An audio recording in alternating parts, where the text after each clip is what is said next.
오늘 하나님께서 우리에게 주시는 말씀은 여호수아서 24장 1절부터 13절에 있는 말씀입니다. 여호수아가 이스라엘의 모든 지파를 세겜에 모이게 하였다. 그가 이스라엘의 장로들과 그 우두머리들과 재판관들과 공직자들을 불러내니 그들이 하나님 앞에 나와서 섰다. 그때 여호수아가 온 백성에게 말하였다. 주 이스라엘의 하나님이 이렇게 말씀하셨습니다. 옛날에 아브라함과 나홀의 아비 데라를 비롯한 너희 조상은 유프라테스강 건너에 살면서 다른 신들을 섬겼다. 그러나 내가 너희 조상 아브라함을 강 건너에서 이끌어내어 그를 가나안 온 땅에 두루 다니게 하였으며 자손을 많이 보게 하였다. 내가 그에게 이삭을 주었고 이삭에게는 야곱과 에서를 주었다.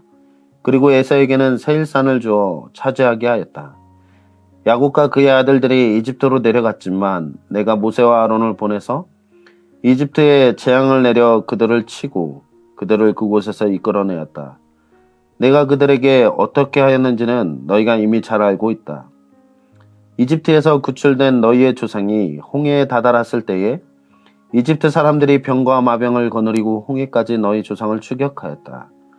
너희의 조상이 살려달라고 나 주에게 부르짖을 때에 내가 너희들과 이집트 사람들 사이에 흑암이 생기게 하고 바닷물을 이끌어와서 그들을 덮었다.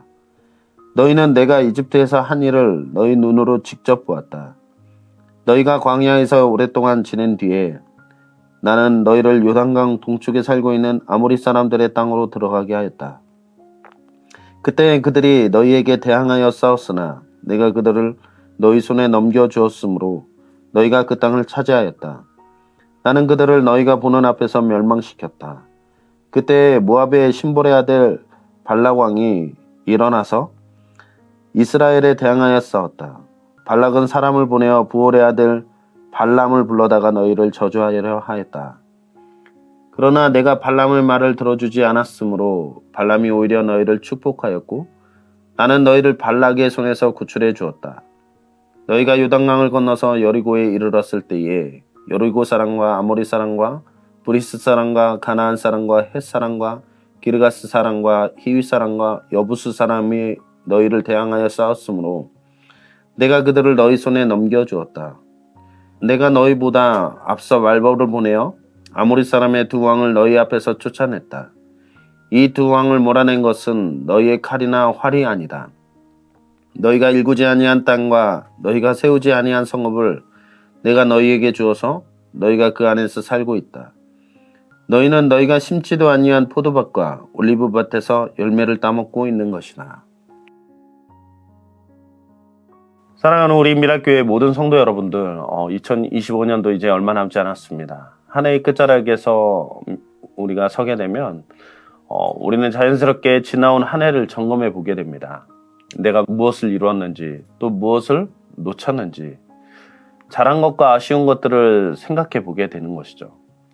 우리가 지금 살펴보고 있는 여호수아서가 한 해를 마무리하면서 정말 절묘하게 가나안 정복전쟁이 끝나고 이제는 정착의 단계에서 자신들의 신앙과 정체성을 재정립하는 내용으로 구성이 되어 있는데, 아마도 이것이 의도적으로 말씀을 배열한 것이겠지만 말씀을 준비하면서 연말에 선포되기에는 정말 시기에 적절한 내용이 아닐까라는 생각이 들었습니다.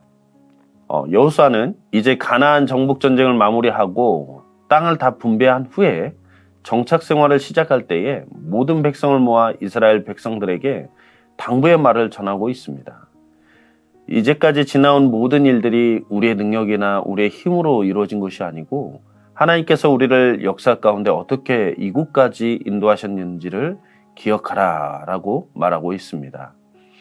여호수아서 24장은 여호수아가 이스라엘 백성들을 세겜에 모이게 한 후에 주 이스라엘의 하나님이 이렇게 말씀하셨습니다 라고 말하면서 시작이 되죠. 이후의 내용은 하나님께서 이스라엘 백성을 어떻게 구별하여 세우셨고 역사 가운데서 인도하여 주셔서 지금 그들이 이곳에 있는지에 대해서 하나님의 섭리를 기록하고 있습니다. 모든 사역이 마쳐진 후의 시간은 그동안 내가 무엇을 했는가를 회상하는 시간이 아니라 하나님이 무엇을 하셨는가를 다시 듣고 기억하는 시간이 될 것입니다. 우리 인생의 마지막에도 이렇게 되지 않을까요? 여호수아에서의 모습처럼 하나님께서 그동안 나의 삶에 어떻게 깊숙이 개입하셔서 역사하셨는지를 기억하게 될 것입니다. 이제 여호수아가 백성 앞에서 하는 설교의 내용을 살펴보겠는데요. 본문을 보면 유독 반복되는 단어가 하나가 있습니다. 바로 내가입니다. 내가 아브라함을 이끌어냈고, 내가 자손을 너희에게 주었고, 내가 모세와 아론을 보냈고, 내가 이집트에서 너희를 건져냈고, 내가 싸웠고, 내가 땅을 주었다 라고 하나님께서 이 모든 일을 바로 내가 했다 라고 말씀하고 계십니다. 돌이켜보면 이스라엘의 역사 가운데서 한 번도 이스라엘 백성들이 주도한 적이 없는 역사였습니다. 이스라엘 민족이 약속의 땅을 차지하고 그들이 차지한 성읍에서 살고 있고 포도원을 누리고 있을 때에도 하나님께서 이 모든 과정 가운데 함께 하셨고, 이제 백성들에게 바로 내가 너희와 함께 했고 이제 이 모든 것을 내가 이룬 것이다 라고 말씀하고 계신 것입니다. 여호수아가 안정이 된 시기 가운데 왜 이러한 설교를 하고 있을까요? 사람은 잘 될 때 가장 쉽게 하나님을 잊어버리기 때문에 그렇습니다. 하나님은 이렇게 말씀하고 있습니다. 너희 조상은 강 건너에서 다른 신들을 섬겼다. 이스라엘 민족의 시작은 그들의 하나님을 알고 믿었기 때문이 아니었습니다. 그들이 다른 민족들보다 좀 더 선하거나 경건한 삶을 살았기 때문도 아니었습니다. 그들의 삶은 우상숭배의 삶이었고 하나님과 전혀 상관없는 삶을 살아가고 있었습니다. 그런데 하나님은 그러한 상황 가운데 놓여 있었던 가문에서 아브라함이라는 사람을 택하시고 불러내셨습니다. 이것이 은혜입니다. 사랑하는 성도 여러분들, 우리 인생도 마찬가지 아닙니까? 돌이켜보면 우리가 하나님을 찾기 전에 하나님이 먼저 우리를 찾아와 주셨습니다. 저 역시 마찬가지입니다. 참 감사하게도 저희 집안은 본래 할머니께서 절에 다니셔서 저를 믿는 가족이었다고 합니다. 아버지가 어렸을 적에 절에서 보낸 시절이 있으실 정도로 절과 아주 밀접하고 가까운 가정이었던 것이죠. 그랬던 가정에 아버지께서 군대에서의 불의의 사고와 또 신앙이 있으셨던 어머니께서 시집을 오시면서 달라지기 시작했습니다. 아버지께서 죽을 병에 걸리셨을 때에 하나님을 만나게 되었고 극적인 반전의 삶을 살아가게 되면서 우리 가정은 신앙의 가정으로 변화되게 되었던 것이죠. 제가 목회의 길을 걷게 된 것도 제가 선택한 것처럼 보였지만 지나고 보니까 저의 선택보다 훨씬 먼저 하나님의 계획하심이 있었음을 느낄 수 있었습니다. 상황은 준비되지 않았고 형편은 충분하지 않았고 확신보다 두려움이 앞섰지만 하나님은 내가 준비되면 쓰겠다라고 하신 것이 아니라 내가 부를 때 내가 책임지겠다라고 말씀하시면서 저를 여기까지 인도하셨습니다. 하나님은 역사 가운데 개입하실 때마다 설명보다는 인도로서 우리의 삶을 이끌어 오셨습니다. 본문의 흐름을 보면 알게 되지 않습니까? 하나님은 한 번도 자세한 설명을 하면서 이끌어 가시지 않으셨습니다. 왜 이집트로 내려가야 했는가? 왜 광야를 그렇게 오랜 시간 동안 돌아야 했는가? 왜 전쟁이 필요했는지에 대해서 설명이 없으셨습니다. 그러나 인도는 분명했던 것이죠. 이것이 하나님의 섭리입니다. 사랑하는 우리 미랄교회 성도 여러분들, 2025년 한 해를 돌아보면서 우리가 서 있는 자리, 우리가 감당하고 있는 사명, 우리가 누리고 있는 열매를 보면서 혹시 이렇게 생각하지는 않았습니까? 내가 그래도 올 한 해 잘 버티고 포기하지 않고 열심히 해서 여기까지 올 수 있었다. 물론 여러분들의 수고도 있었을 것입니다.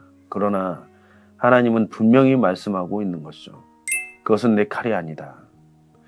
목회도, 사역도, 삶도 하나님께서 먼저 앞서 행하시지 않으셨으면 우리의 삶은 단 하루도 유지될 수 없기 때문에 그렇습니다. 13절은 이 설교의 절정이죠.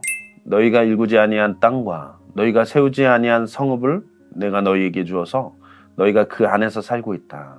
너희는 너희가 심지도 아니한 포도밭과 올리브밭에서 열매를 따먹고 있는 것이다. 하나님이 열어주신 길, 하나님이 막아주신 위기, 하나님께서 지켜주신 관계, 하나님이 여기까지 데려오신 시간, 올해도 우리는 모든 순간 하나님의 인도와 보호하심 속에 있었습니다. 기억이 없는 결단은 오래가지 않죠. 그러나 은혜를 기억한 사람의 선택은 흔들리지 않습니다. 사랑하는 우리 미랄교회 모든 성도 여러분들, 올해의 끝에서 우리가 붙들어야 할 고백은 이것일 것입니다. 하나님이 나를 여기까지 인도하셨다. 그리고 이 고백 위에서 다가올 새해를 향해 담대히 말할 수 있기를 소망합니다. 나의 인생은 우연이 아니라 하나님의 섭리 아래에 있다.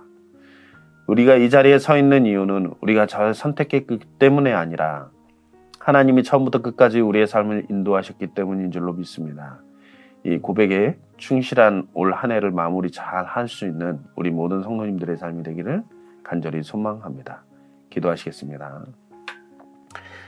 사랑의 하나님, 너무나도 감사합니다. 이스라엘 백성들이 가나안 땅을 정복하고 또한 정착하는 시점에 하나님께서 그 모든 상황과 환경들을 내가 했다라고 말씀하시며 하나님의 인도와 보호하신 그 섭리를 알게 하셨습니다. 우리도 2025년 한 해를 마무리하는 이 시점 가운데 정말 모든 것이 하나님께서 하셨음을 고백할 수 있는 우리 성도들의 삶이 될 수 있도록 인도하여 주시옵시고, 다가올 2026년도에도 하나님의 섭리 아래에 우리가 있다라는 그 믿음의 사실을 고백하며 정말 믿음 안에서 하나님을 신뢰하면서 나아가는 우리 모든 성도님들의 삶이 될 수 있도록 주님 인도하여 주시옵소서. 이 모든 말씀을 우리 주 예수 그리스도의 이름으로 기도했습니다. 아멘.